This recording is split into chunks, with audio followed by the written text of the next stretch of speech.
प्रविहाय मोक्षे स्थितिं चकार पुनरागमाय सर्वेषु जीवेषु दया दधानस्तं नेमिनाथं प्रणमामि भक्त्या तं नेमिनाथं प्रणमामि भक्त्या। नमः श्रीवर्धमानाय निर्धूतकलिलात्मने सालोकानां त्रिलोकानां यद्विद्यादर्पणाय ते यद्विद्यादर्पणाय ते यद्विद्यादर्पणाय ते। गुरु अर्हत् गुरु सिद्ध गुरुराचार्य पाठका गुरु साक्षात् परम साधु तस्मै श्री गुरुवे नमः तस्मै श्री गुरुवे नमः तस्मै श्री विराग गुरुवे नमः। ये बोलिए अनंतानंत सिद्ध परमेष्ठी भगवान ने की, ये बोली 2400 तीर्थंकर भगवान ने की, ये बोली देवादिदेव श्री आदिनाथ भगवान ने की, ये बोली देवादिदेव श्री शांतिनाथ भगवान ने की, ये बोली देवादिदेव श्री नेमिनाथ भगवान ने की, ये बोली देवादिदेव श्री पार्श्वनाथ भगवान ने की, वर्तमान शासन नायक श्री महावीर भगवान की, परम पूज्य आचार्य श्री 108 समंत भद्र मुनिराज जी की, परम पूज्य आचार्य श्री विमल सागर जी मामुनिराज की, परम पूज्य तपस्वी सम्राट आचार्य श्री सन्मति सागर जी मामुनिराज की, परम पूज्य मम दीक्षा प्रदाता राष्ट्रसंत गणाचार्य गुरुवर 108 विराग सागर जी मामुनिराज की, पट्टाचार्य श्री विशुद्ध सागर जी मामुनिराज की, शमनाचार्य श्री विनिश्चय सागर जी मामुनिराज की, 3 कम 9 कोड़ मुनिराजों की, द्वादशांगमयी जिनवानी माता की, अहिंसामयी विश्व धर्म की,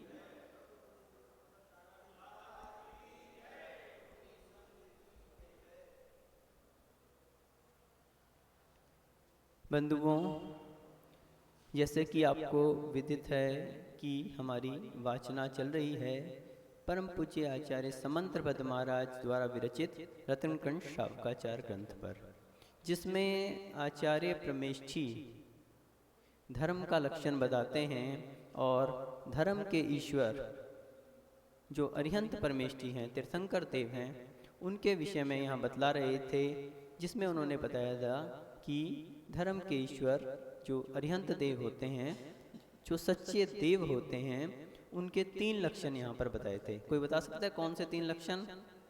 हाँ बता दो। बहुत सुंदर। सर्वज्ञ, वीतराग और हितोपदेशी, ये 3 लक्षण यहाँ पर बताए गए थे। अब इसमें तीनों में अलग अलग श्लोकों के माध्यम से आचार्य श्री ने उनकी व्याख्या भी की थी कि सर्वज्ञ कौन होते हैं? जो केवल ज्ञानी होते हैं और जिनके ज्ञान में तीनों लोक अलोक सहित झलकते हैं। ऐसा मंगलाचरण में आचार्य श्री ने कहा था, नमः श्री वर्धमानाय सालोका नाम त्रिलोका नाम शब्द का प्रयोग किया था। क्या किया था? ऐसे भगवान महावीर स्वामी को आधार लेकर उन्होंने नमस्कार किया था। सालोका नाम त्रिलोका नाम, तीनों लोकों में अलोक सहित जिनका यद विद्या दर्पणाए थे, यानी कि जिनकी विद्या, जिनका ज्ञान तीनों लोकों को और अलोक सहित अनंतानंद जो अलोकाकाश है उस सहित तीनों लोकों को जो जानता है, ऐसे सर्वज्ञ देव। सर्वज्ञ का अर्थ है कि जो सब कुछ जानते हैं। तीनों लोकों में जितने भी जीव हैं, जितने भी पदार्थ हैं, जितने भी द्रव्य हैं, उन सभी की त्रिकालवर्ती, कौन कौन सी? भूत, भविष्य और वर्तमान, तीनों पर्यायों सहित, और भूत की एक और भविष्य की एक नहीं, अनंतानंत जितनी भी भूत पर्याय हो गई और अनंतानंत जितनी भी भविष्य की पर्याय हैं, उन सभी को कैसे जानते हैं? दर्पणवत। जैसे दर्पण में कोई चीज का प्रतिबिंब स्पष्ट दिखाई देता है, वैसे ही वो उनके ज्ञान में तीनों लोकों के सभी पदार्थों की और त्रिकालवर्ती सभी जितनी भी पर्याय हैं वे कैसी दिखाई देती हैं? स्पष्ट दिखाई देती हैं। तो ऐसा सर्वज्ञ का उन्होंने विशेषण बताया था। और दूसरा बताया था हितोपदेशी, यानी जो सभी लोगों का, जितने भी जीव हैं उनका क्या है, उनके हित के लिए उपदेश देते हैं। सर्वज्ञ, वीतराग और हितोपदेशी। तो कल परसों जो श्लोक चला था 7 नंबर श्लोक, उसमें हितोपदेशिता के विषय में बताया गया था। हितोपदेशिता के विषय में कोई बता सकता है कि क्या बताया था आचार्य ने? और कौन बता सकता है? क्यों पीछे, क्या नाम से आपका? अरे थोड़ा प्रयास किया कीजिए आप लोग। और कोई? हितोपदेशिता के विषय में आचार्य ने क्या बताया? निर्मल भैया कुछ याद करके आते हो? नहीं वापस जाके देखते हो नहीं कुछ क्या पढ़ाया गया है, क्या पढ़ा रहे हैं? अभी तो श्लोक नहीं पूछ रहे हम संस्कृत के, मात्र अर्थ पूछ रहे हैं। 7वें श्लोक का अर्थ करोगे? कोई तो प्रयास करो। राकेश भैया, अरे अध्यक्ष हो आप, अध्यक्ष ही ऐसे होंगे तो फिर। कोमल चंद जी, समाज के अध्यक्ष हो, कोई एक श्लोक का अर्थ कर दो अपनी स्वेच्छा से। 1 से लेकर 7 तक के श्लोक हो गए हैं, कोई भी एक श्लोक का अर्थ, किसी का भी नहीं पता? अरे एक भी श्लोक का, मंगलाचरण का भी अर्थ नहीं पता, फिर क्या पढ़ते हो आप बताओ?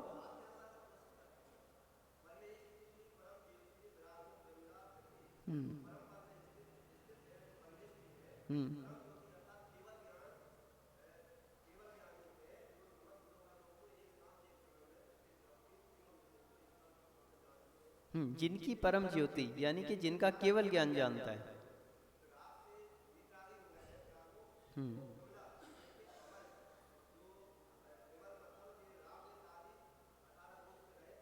मल यानी 8 कर्मों से, 8 कर्मों से। कृति, पहले कृति, कृति का अर्थ रह गया। कृति यानी कृति, कृत कृत्य। हाँ हाँ,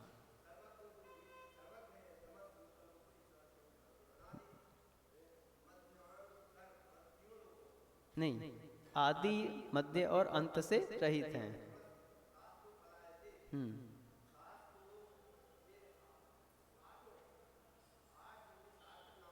नहीं, 8 नहीं, सार्व यानी कि समस्त जीवों के हितकारक, उनको शास्ता यानी हितोपदेशी कहते हैं। आपका तो लक्षण है ये, हितोपदेशी कहते हैं। बहुत अच्छा आपने प्रयास किया। कम से कम एक व्यक्ति तो ऐसे हैं जो लगता है कि अध्ययन करते हैं, कम से कम पढ़ते हैं, वापस रिवीजन करते हैं, और जिनके लिए कुछ बेनिफिट हो रहा है। तो आप सभी भी बिल्कुल प्रयास करें कि आप लोगों को कुछ ना कुछ इससे बेनिफिट मिले। ऐसा नहीं कि आपने यहाँ पढ़ा दिया और आपने सुना और छोड़ दिया। ठीक है राकेश जी, कल ध्यान रहना। अब आपका नंबर लगना है, ठीक है? और इनका तो हम रोज लगा देते हैं, इन्हें तो कहने का कोई फायदा ही नहीं है, ठीक है ना? इसलिए सब लोग प्रयास करो थोड़ा थोड़ा। आप संस्कृत के श्लोक नहीं याद कर रहे मान ले, लेकिन कम से कम अर्थ तो समझ में आना चाहिए। कोई पूछे आपसे चातुर्मास के बाद कि महाराज ने क्या पढ़ाया, आप बोलो एक भी श्लोक का अर्थ नहीं बता पा रहे, कोई भी श्लोक नहीं सुना पा रहे, तो ऐसा तो नहीं होना चाहिए ना। कम से कम थोड़ा करो, ज़्यादा करो। जितना नहीं आता समझ वापस पूछ लो। कोई चीज़ नहीं समझ आ रही है, आप अगले दिन वापस पूछ लो। क्लास है ये, प्रवचन नहीं है। किसी को कुछ पूछना है क्या पिछले वाले में से? कुछ नहीं पूछना, पूछ लो। किसी को नहीं समझ में आया कोई चीज़? अब आप लोग ना तो पुस्तक लेके आते हो, ना कॉपी पेन लेके आते हो, ना ध्यान से सुनते हो, ना ही याद करते हो। क्या पूछोगे बताओ? फिर क्या फायदा ऐसा क्लास पढ़ने का? ज्ञानचंद जी, आप सुनाएंगे कुछ? हाँ हाँ पूछो। भगवान को केवल ज्ञान होने के बाद भगवान कवला हाथ नहीं करते, यानी जो उनका कवल यानी ग्रास, तो ग्रास वाला जो आहार उनका नहीं होता। उनका शरीर एक ऐसा होता है कि उनके योग्य जो परमाणु होते हैं वो स्वतः उसमें आते हैं और उससे उनकी पूर्ति हो जाती है। तो उसके लिए जो है मतलब कवलाहार के लिए निषेध किया गया यहाँ पे। हम बता रहे हैं ना कि जो उनके परमाणु हैं, शरीर जो है वो योग्य परमाणुओं को अपने आप से कैच कर लेता है, तो वही उनका आहार होता है। ठीक है, तो आज हम नो कर्म आहार उसके लिए बोलते हैं।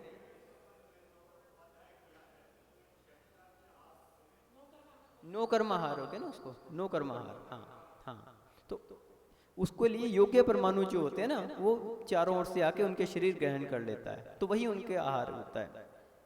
चलो अब आज हम आगे 8वें नंबर का श्लोक ले रहे हैं, जिसमें जहाँ कल हितोपदेशी का लक्षण बताया था, उसी में आगे ये कह रहे हैं कि हितोपदेशिता जो है, ये हितोपदेशिता जो है, इसका अर्थ है कि जो हितोपदेशी होते हैं वे बिना किसी प्रयोजन के, बिना किसी स्वार्थ के उपदेश देते हैं।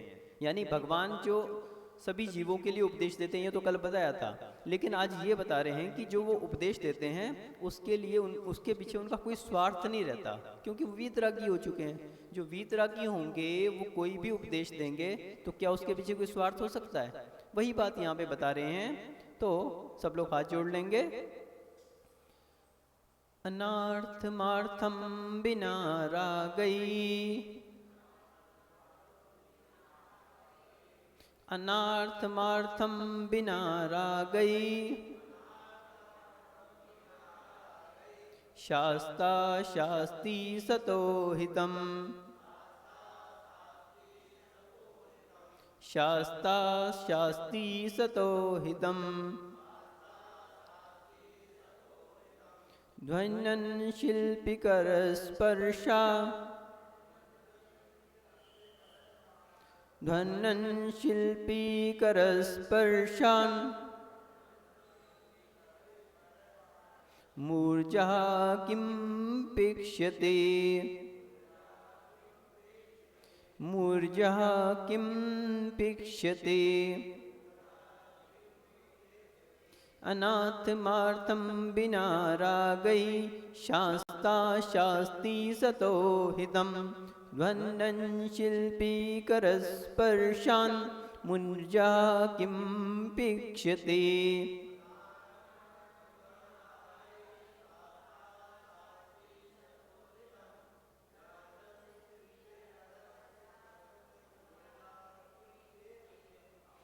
So here Acharya Shri Samantapad Maharaj is telling that in the last shlok it was told that Arihant Parameshti speaks for the welfare of all the creatures in the world. So here he is telling that their speak is called anathmartham, that is without any selfishness. So he speaks without any self prayojan, that is purpose, and his speak is like, here example is given that like a professional runs a clap box or a drum. So that drum or clap box gives a voice that does not create any, that doesn't have any purpose, that doesn't have any selfishness. In the same way Arihant Parameshti speaks, so their speak does not contains any selfishness.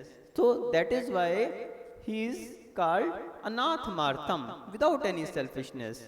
यहाँ पे आचार्य श्री बताना चाह रहे हैं कि जो हमने पिछले श्लोक में बताया था कि सर्वज्ञ भगवान कैसे होते हैं, अरिहंत भगवान कैसे होते हैं, हितोपदेशी होते हैं। वे सब जीवों के हित का उपदेश देते हैं, सभी का कल्याण जिसमें छिपा होता है। क्यों? उनके अंदर करुणा भाव रहता है। भगवान की ध्वनि क्यों खिरती है? क्यों खिरती है? कोई बता सकता है? क्योंकि जीवों के हित के लिए, सभी जीवों के हित के लिए, भव्य जीवों के हित के लिए, सभी जीवों के तो नहीं, भव्य जीवों के हित के लिए। अभव्यों के लिए भगवान की ध्वनि नहीं खिरती। हमने एक दिन बताया था कि भगवान की समवचरण में कौन जा सकता है? समवचरण में तो कोई भी जा सकता है, दिव्य ध्वनि को तो कोई भी सुन सकता है, लेकिन जो 12 सभाएं होती हैं उनमें बैठने का अधिकारी कौन होता है? एकमात्र भव्य जीव। भगवान का जो उपदेश होता है वो भव्य जीवों के लिए होता है। वो बात अलग है कि अभव्य भी उसको सुन सकता है, अभव्य भी उसको सुन सकता है। जैसे आप लोग सभा में बैठे हैं, तो जो आप लोग यहाँ पे बैठे हुए हैं, तो महाराज अगर कोई उपदेश दे रहे हैं तो जो सभा में उनके सामने बैठे हुए हैं उनके लिए उपदेश दे रहे हैं। अब वो बात अलग है कि माइक की ध्वनि जो है बाहर भी जा रही है, बाहर भी बहुत सारे लोग हैं, अजैन भी हैं, दूसरे भी हैं, वे भी उसको सुन रहे हैं, लेकिन महाराज किसके लिए उपदेश दे रहे हैं? पर्टिकुलरली जो सभा में बैठे हुए हैं। ठीक है ना। तो ऐसे ही भगवान तो उपदेश दे रहे हैं जो 12 सभाएं लगी हुई हैं, और उन 12 सभाओं में कौन बैठ सकता है? एकमात्र भव्य प्राणी। लेकिन अभव्य भी उनकी वाणी को सुन सकता है। अब वो बात अलग है कि उसकी वाणी का, भगवान की वाणी का उसके ऊपर कोई असर होता है या नहीं होता। जो मिथ्या दृष्टि है, मिथ्या दृष्टि जीव यदि 12 सभाओं में तो नहीं आ सकता, वहां पे तो कौन आ सकता है? एकमात्र सम्यक दृष्टि। लेकिन मिथ्या दृष्टि जीव यदि भव्य होगा तो वो क्या करेगा? वो 12 सभाओं के बाहर भी भगवान की वाणी को सुन सकता है, और सुनकर सम्यक दर्शन को धारण कर सकता है, और धारण करके 12 सभाओं में आ सकता है। तो भगवान की वाणी जो है वो बाहर तक तो जाती है, समोषण जहाँ तक लगा है वहाँ तक जाती है, लेकिन भगवान जो उपदेश देते हैं वो मात्र 12 सभाओं में, जो जीव बैठे हुए हैं समोषण के अंदर जो 12 सभाएं लगी हैं उनके लिए उपदेश देते हैं, जो भव्य प्राणी हैं उनके लिए उपदेश देते हैं। और ये उपदेश कैसा होता है? हितोपदेशिता, यानी कि हितकारक होता है। कैसा होता है? हित के लिए, सभी जीवों के हित के लिए। अब ये बताइए कि एक जीव का सबसे बड़ा हित क्या है? कोई बता सकता है? ये चश्मे वाले भैया जी, काली शर्ट पहने हैं, क्या नाम आपका? अरविंद, धर्मेंद्र, धर्म के इंद्र हैं आप तो। अब बताइए कि धर्म के जो तीर्थंकर हैं, धर्म के ईश्वर जो हैं, वो उपदेश देते हैं, उनके लिए हितोपदेशी कहा गया है। तो वो किस प्रकार का हित चाहते हैं सभी जीवों का?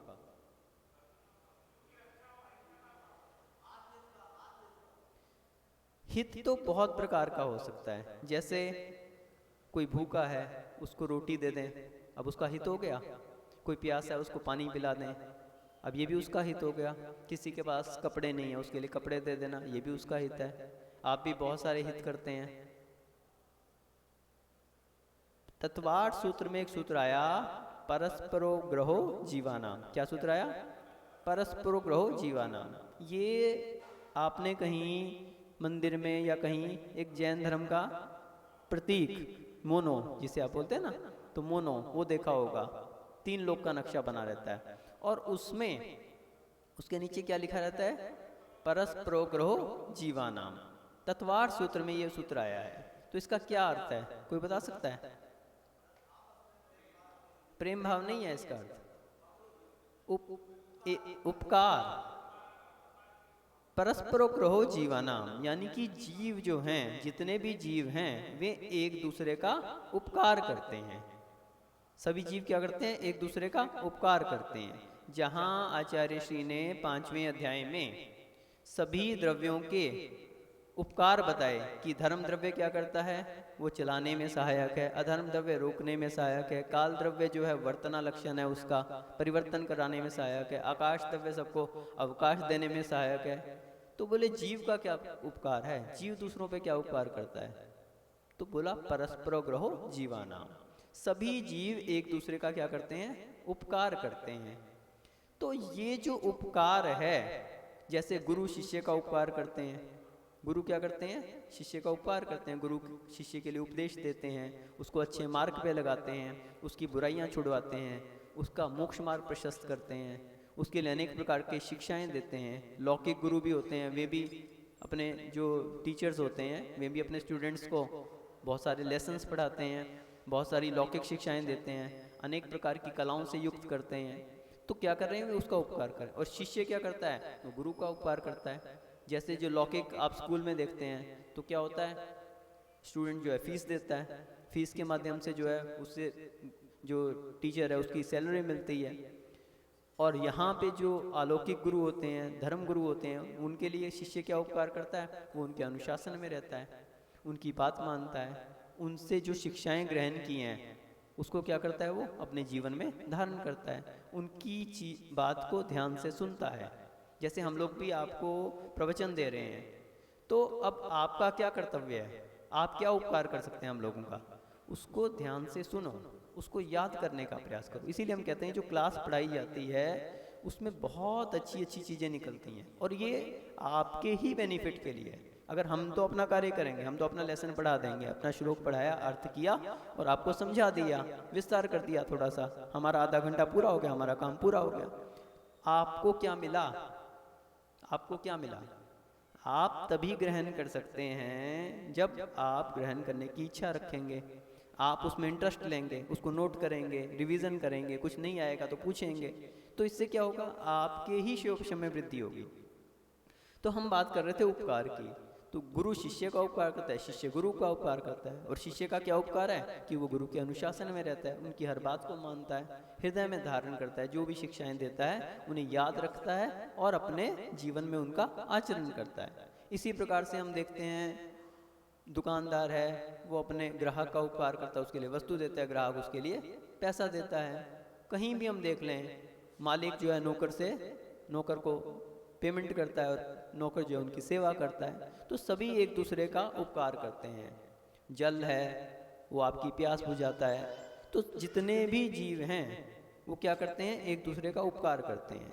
अब यहाँ पे भगवान कह रहे हैं कि ऐसा उपकार तो सभी एक दूसरे का करते हैं।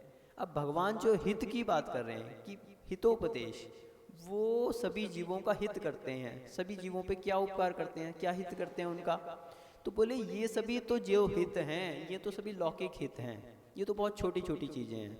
किसी के लिए पढ़ा देना, लौकिक पढ़ाई पढ़ा देना, अथवा किसी के लिए कोई वस्तु की आवश्यकता है उसकी पूर्ति कर देना, रोटी कपड़ा मकान की पूर्ति कर देना, किसी के लिए पैसे नहीं है तो उसको पैसे दे देना, कोई प्यासा है पानी पिला देना, ये सब क्या है? ये लौकिक उपकार हैं, छोटी मोटी चीज़ें हैं। अब भगवान हितोपदेशी हैं, भगवान भी आप सभी का उपकार कर रहे हैं। और कितना बड़ा उपकार कर रहे हैं? अपने उपदेश के द्वारा आपका हित कर रहे हैं, इसलिए उनको क्या कहा? हितोपदेशी। उपदेश क्यों दे रहे हैं? आपके हित के लिए दे रहे हैं। तो भगवान की जो ध्वनि कीर्ति है आपके हित के लिए, सभी जीवों के हित के लिए खिल रही है। अब वो कौन सा हित है, वो कौन सा उपकार है?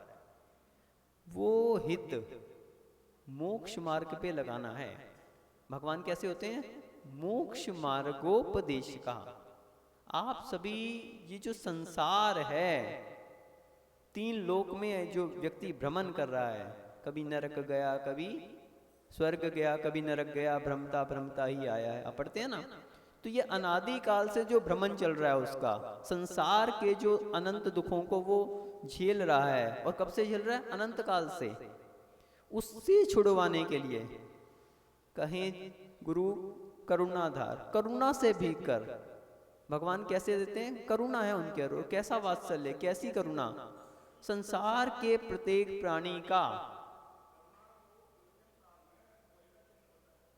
हाँ, तो करुणा उनके अंदर कैसी है? वो किसी ऐसे नहीं है, उनकी करुणा कैसी है? वात्सल्य, जो उनका वात्सल्य है। करुणा तो और भी कई तरह की होती है। जैसे आप देखते हैं ना कि दान के विषय में आता है कि दान 4 प्रकार का होता है, लेकिन एक करुणा दान भी होता है कि भूखे को रोटी खिला देना, भूखे को रोटी खिला देना वो भी करुणा है, प्यासे को पानी पिला देना भी करुणा दान है। तो ये करुणा दान के अंतर्गत आया। लेकिन उनकी करुणा कैसी है? वो इन करुणाओं से हटके है। करुणा भी कई तरह की होती है, हम बतला रहे हैं ना, करुणा कई तरह की होती है। राग वहां पे है जहां पे लौकिक करुणा इन्वॉल्व है। जैसे मैंने बताया ना, भूखे को पानी पिला देना। अगर दया करुणा, हम बतला रहे हैं ना, अगर दया और करुणा का अभाव हो जाए, हम बता रहे हैं ना, एक बात को उसका क्या उद्देश्य है उसको लेके सोचना चाहिए। एक बात के कई अर्थ हो सकते हैं, है ना? शब्दा नाम मनेक अर्था, हम बतला रहे हैं ना आपको कि करुणा जो आप कह रहे हैं कि दोष है, तो शब्दा नाम मनेक अर्था, एक शब्द के अनेक अर्थ हो सकते हैं।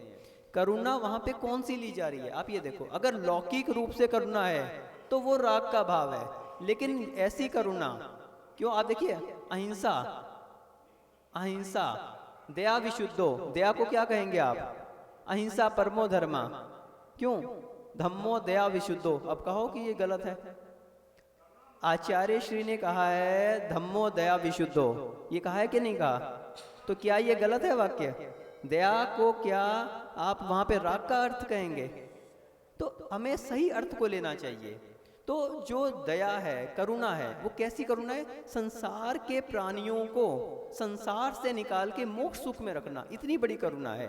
जो लौकिक चीजों को देने की करुणा है वो तो उसमें राग का अंश हो सकता है, लेकिन जो संसार से निकालने की दया है, इतनी बड़ी करुणा, इतना बड़ा भाव कि संसार के प्राणी संसार से तिने और मोक्ष सुख में प्राप्त हो जाएं, वो करुणा कैसी है? वो अरिहंत परमेश जी के अंदर होती है, उनका वात्सल्य होता है ना। तो ऐसी करुणा जिनके अंदर भरी हुई है, वो हमारे हित के लिए उपदेश देते हैं।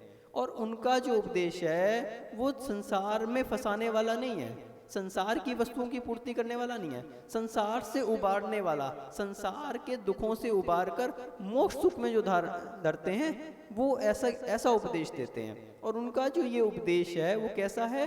निस्वार्थ है। क्या बतलाया? निस्वार्थ भाव से उपदेश देते हैं। क्योंकि जितने भी, जैसे हम बात आ रही थी ना कि जो करुणा है वो राग का अंश है, वो राग कहाँ है? क्योंकि वहां पे स्वार्थ की भावना छिपी हुई है। वही बात यहाँ पे बता रहे हैं, वो राग जो है वो तब है जब उसमें स्वार्थ की भावना छुपी हो। जैसे लौकिक टीचर होते हैं तो उनको क्या स्वार्थ भाव रहता है कि मैं पढ़ाऊंगा तो मेरे को फीस मिलेगी, लेकिन उनका कैसा निस्वार्थ भाव। यहाँ पे क्या कहा? अनार्थमार्थम, बिना किसी आत्मीय प्रयोजन के। यही बात यहाँ पे मुख्य रूप से बताई है कि ये जो है ये अनाथमार्थम है, बिना रागई। स्पष्ट लिख दिया, अनाथमार्थम बिना रागई। वो उपदेश कैसा दे रहे हैं? बिना किसी राग भाव के। और जहाँ पे राग नहीं है वहाँ पे द्वेष भी नहीं हो सकता। हमने कल बताया था, यत्र रागा पदम धत्ते द्वेषस्तत्रेपि निश्चया। जहाँ पे राग होता है वहाँ पे द्वेष निश्चय रूप से होता है, और जहाँ पे राग नहीं है वहाँ पे द्वेष भी नहीं हो सकता, इसीलिए वे वीतरागी हैं। तो यदि वे वीतरागी हैं तभी हितोपदेशी हैं, तभी वे अनाथमार्थम बिना किसी राग के उपदेश देते हैं। तो यही बात यहाँ पे कही, अनाथमार्थम बिना रागे शास्ता शास्ति सतोहितम। शास्ता यानी हितोपदेशी, शास्ति यानी कि उपदेश देते हैं, सतो यानी के सत्व, सतो यानी सत्व, प्रत्येक जीव के लिए। आप पढ़ते हैं सत्वेषु मैत्रिम। तो संसार के जितने भी जीव हैं उनके हितम यानी हित के लिए शास्ता शास्ति यानी भगवान जो हैं हितोपदेशी भगवान है, वो उपदेश देते हैं। और इसका एक उदाहरण दिया, उदाहरण के नाम से ध्वनन शिल्पी कर स्पर्श। जैसे एक ढोलक बजाने वाला है, कोई भी आप लोग बच्चे लोग आते हैं ना शाम को वैयावृत्ति में, कोई क्लैप बॉक्स बजाता है, ढोलक बजाते हैं। तो जो वो ढोलक बजाते हैं, तो जो ढोलक बजा रहा है और वो ढोलक बज रहा है, उसमें से भी आवाज़ आ रही है। अब वो आवाज़ जो आ रही है, क्या उसमें उस ढोलक का कोई प्रयोजन है? क्या उसमें उस ढोलक का कोई स्वार्थ छिपा हुआ है कि ये मैं आवाज़ करूँगा तो मेरे को कुछ मिलेगा, मेरे अंदर कुछ डाल देंगे खोल के? ऐसा कोई स्वार्थ तो नहीं छिपा हुआ ढोलक का। वो तो मात्र कर स्पर्श, हाथ के स्पर्श से मूर्जा किम पेक्षते, मूर्जा यानी ढोलक, किम पेक्षते क्या कुछ चाहता है? कुछ नहीं चाहता। किम पेक्षते क्या चाहता है? कुछ नहीं चाहता। वो तो सहज भाव में हाथ का स्पर्श जो है शिल्पी का कर स्पर्श यानी कि बजाने वाले के हाथ का स्पर्श पाके ध्वनन यानी ध्वनि करता है, उसके अंदर से आवाज निकलती है। तो उसमें कहीं ढोलक का कोई प्रयोजन नहीं छिपा हुआ कि मैं अगर आवाज करूंगा, अच्छा मधुर संगीत में आवाज करूंगा तो कोई मुझको कुछ देगा, मेरे को खोल के मेरे अंदर कुछ डाल देगा। ऐसा तो कोई उसके लिए प्रयोजन नहीं रहता ना ढोलक के अंदर। वो तो सहज रूप में जो उसने बजाने वाले ने उसके ऊपर हाथ मारा तो उसके अंदर से आवाज आती है। तो ऐसे ही जो भगवान उपदेश देते हैं तो कैसा उपदेश देते हैं? निस्वार्थ भाव से। उनका कोई प्रयोजन उसमें छिपा नहीं रहता कि मैं भव्य जीवों को उपदेश दूंगा तो ये मेरा कोई उपकार करेंगे।